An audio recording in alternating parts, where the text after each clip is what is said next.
जागते रहो। सावधान रहें, आपके परमानेंट अकाउंट नंबर यानी कि पैन का मिसयूज हो सकता है। ठगी के धंधे से जुड़े लोग पैन के जरिए फर्जी लेन देन में बड़ा खेल कर रहे हैं। इससे आपकी सालाना आमदनी बढ़ सकती है, इसके बाद आपके टैक्स मांगा जा सकता है। देश में इस तरह के मामले तेजी से बढ़ रहे हैं। ठगी से जुड़े लोग घरेलू महिलाओं और किसानों को ज्यादा निशाना बना रहे हैं। कई मामले ऐसे भी सामने आए हैं जिनमें परिवार के किसी सदस्य को इस दुनिया से गुजरे सालों साल हो गए हैं और उनके नाम पर इनकम टैक्स विभाग से वसूली का नोटिस आ गया। कई मामलों में पैन का मिसयूज करके लोन ले लिया गया। सिविल स्कोर खराब हुआ, तब जाकर इसके बारे में पता चला। मुंबई की एक गृहिणी बुजुर्ग महिला के साथ भी ऐसा ही हुआ। साल 2011 में इस महिला के पैन का मिसयूज करके 1,30,00,000 रुपए की प्रॉपर्टी बेची गई। टैक्स अधिकारी ने इस रकम को उनकी इनकम मानते हुए वसूली का नोटिस भेज दिया। अनपढ़ और कैंसर पीड़ित महिला इस नोटिस का जवाब नहीं दे पाई। अब यह मामला इनकम टैक्स अपीलेट ट्रिब्यूनल यानी कि ITAT में चल रहा है।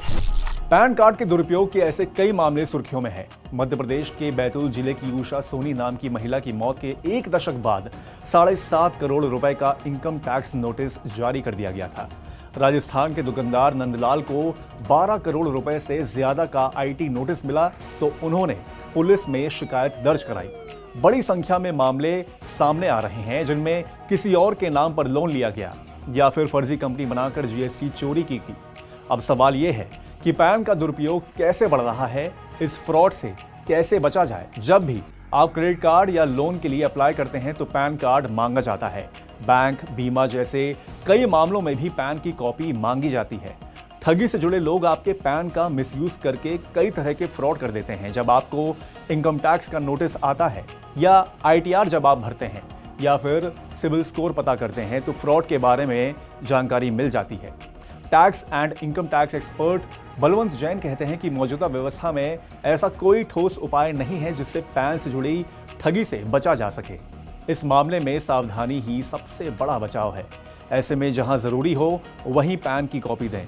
अगर आप कहीं पैन की कॉपी दे रहे हैं तो उसे सेल्फ अटेस्टेड और तारीख डाल कर दें। साथ ही जिस काम के लिए दे रहे हैं उस पर स्पष्ट रूप से लिखें कि इस काम के लिए पैन की कॉपी दी जा रही है।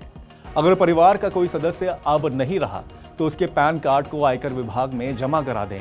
हालांकि इसके लिए भी अभी कोई ऑनलाइन प्रक्रिया नहीं है।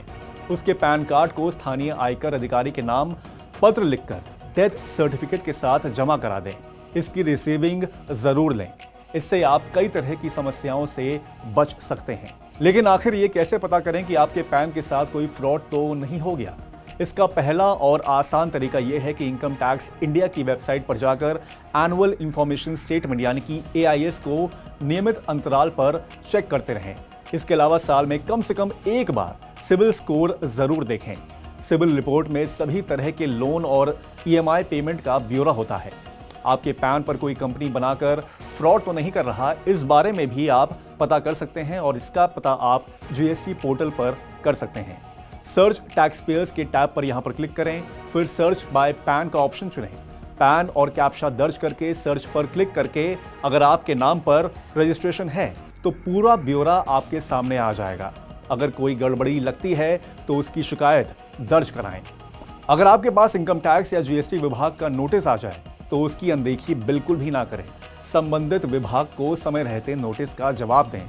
अगर आप जवाब देने में सक्षम नहीं हैं तो किसी एक्सपर्ट की मदद लें।